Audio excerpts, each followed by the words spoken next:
دوسرا پایا تقریب کو پہنچنے کی ضرورت ہے۔ آج رات نماز تراویح میں ہمارے ہاں قرآن مجید کا جو حصہ تلاوت کیا جانے کا امکان ہے وہ 23ویں پارے پر بذات خود 23واں پارہ 4 سورتوں پر پیدا ہوا ہے۔ سورہ یاسین ہے، یہ بھی اپنے نزول کے اعتبار سے مکی سورہ مبارکہ ہے۔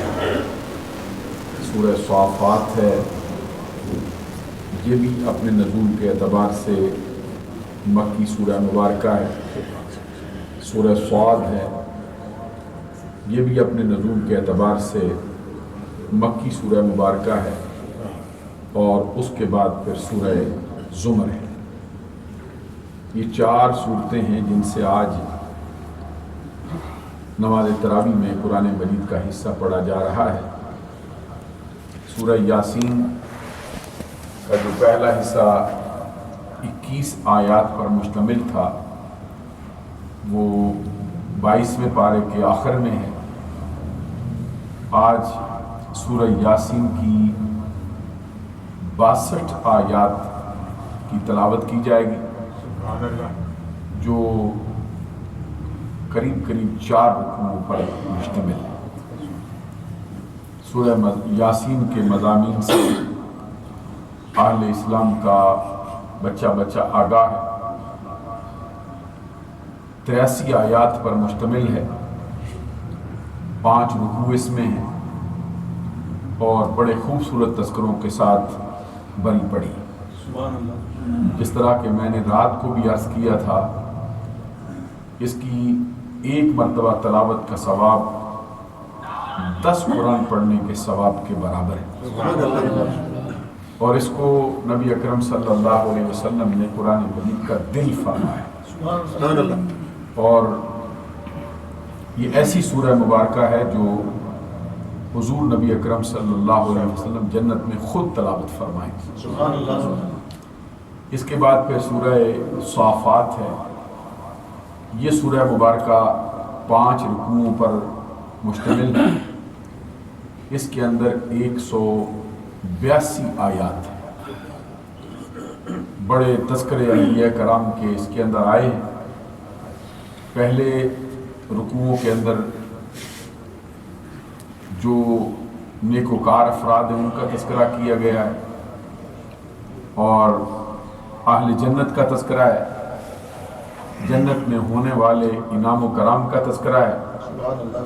اس کے ساتھ پھر جو ضدین کا، جس کو یوں کہا جاتا ہے کہ ایسا ربط ہے جس کو ضد کا ربط کہا جاتا ہے، پھر دوزخیوں کا تذکرہ ہے، اور دوزخیوں کو ہونے والی سزاؤں کا اور ان کے دردناک عذاب کا تذکرہ کیا گیا ہے۔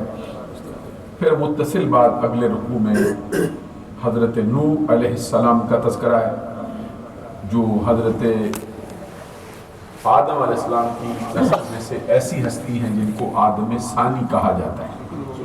ان کی قوم کا تذکرہ ہے، ان کے غرق ہونے کا تذکرہ ہے۔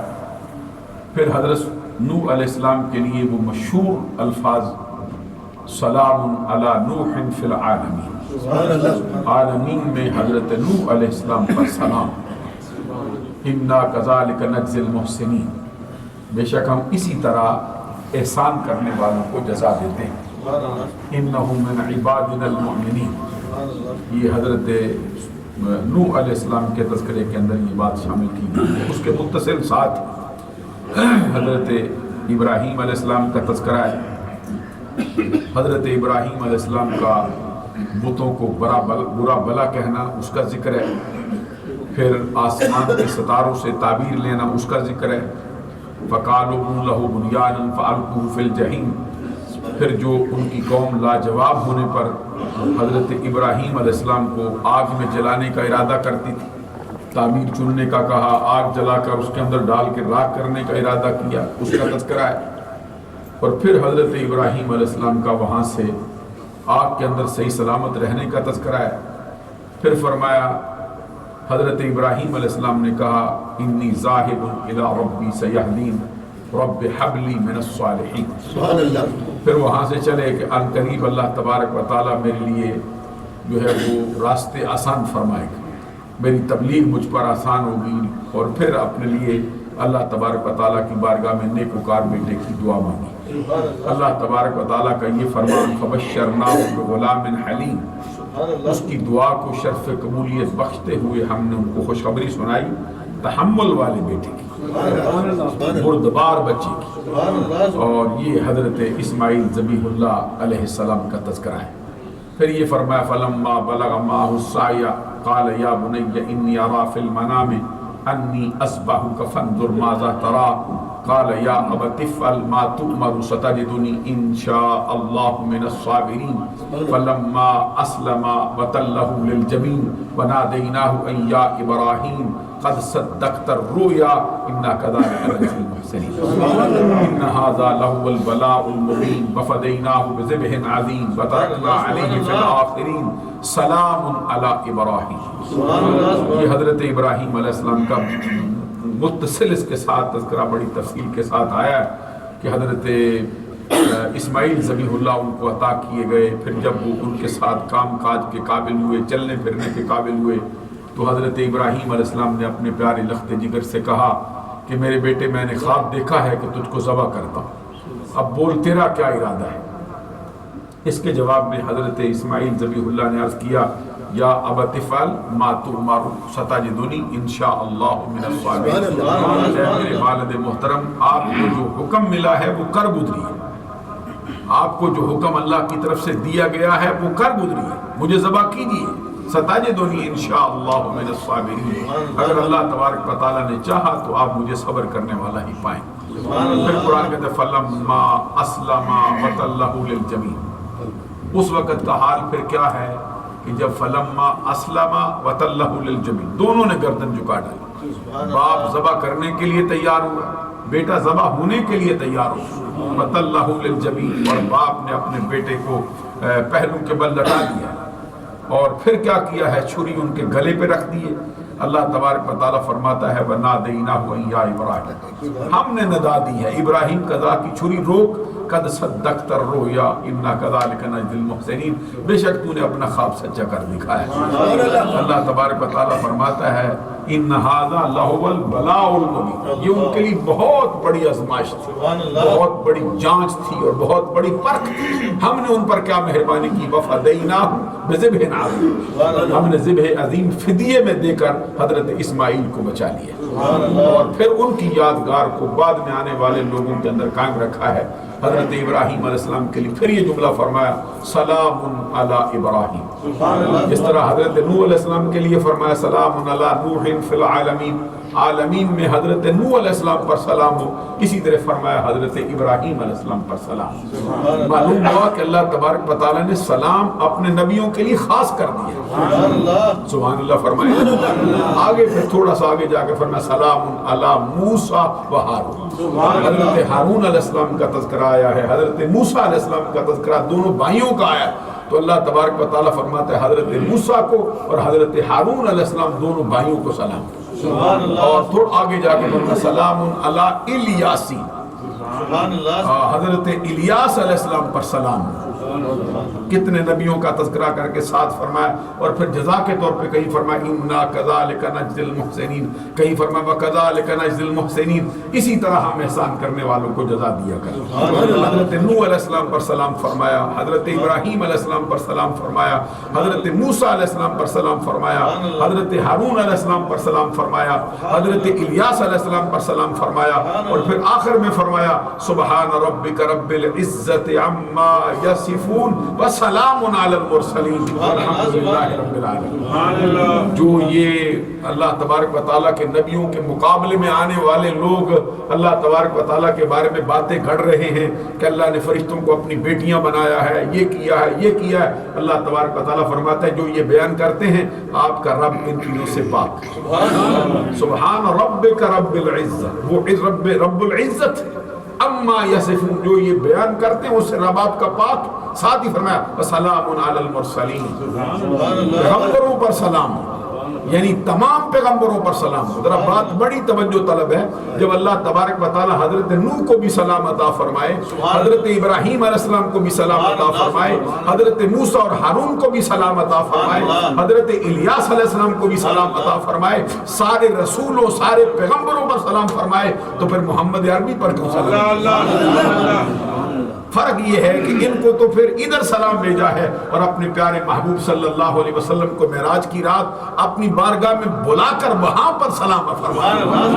حضور نبی اکرم صلی اللہ علیہ وسلم کی ذات اقدس پر اسی لیے اہل سنت کو اللہ تبارک و تعالیٰ نے یہ مرتبہ عطا فرمایا ہے. کبھی جمعۃ المبارک کے بعد کھڑے ہو کر درود و سلام، کبھی فجر کی نماز کے بعد درود و سلام کے نظرانے پیش کر رہے ہیں، کبھی رات کے وقت سلام بارگاہ رسالت میں پیش کر رہے ہیں. تو یہ اللہ تبارک و تعالیٰ کی سنت بھی ہے اور رب ذوالجلال کا حکم بھی ہے جس کا نعرہ تکبیر، نعرہ رسالت، علماء اہل سنت.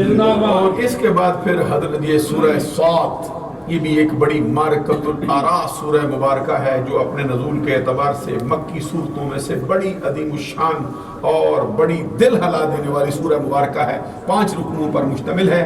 اس کے اندر جو خاص تذکرے شامل کیے گئے ہیں حضرت داؤد علیہ السلام کا ذکر ہے، اور پھر ان کے متصل ساتھ ہی حضرت سلیمان علیہ السلام کا تذکرہ، اور ان کے باپ بیٹوں پر اللہ تبارک و تعالیٰ کا جو کرم ہوا ہے اس کا تذکرہ ہے. حضرت سلیمان علیہ السلام نے جو دعا مانگی ہے، مولا جو ملک تو نے مجھے عطا فرمایا میرے بعد کسی کو نہ ملے، یہ دعا کا بھی تذکرہ ہے، اور اللہ تبارک و تعالیٰ نے ان کی دعا کو شرف قبولیت بخشا ہے. بعض لوگ اس کے ضمن میں کہتے ہیں کہ حضرت سلیمان علیہ السلام کے بعد پھر یہ جو کائنات کے اندر اس طرح کا نظام کسی کو نہیں ملا، تو تم ثابت کرنا چاہتے ہو کہ محمد عربی کو ملا ہے، پھر سلیمان علیہ السلام کی دعا کا کیا ہوگا؟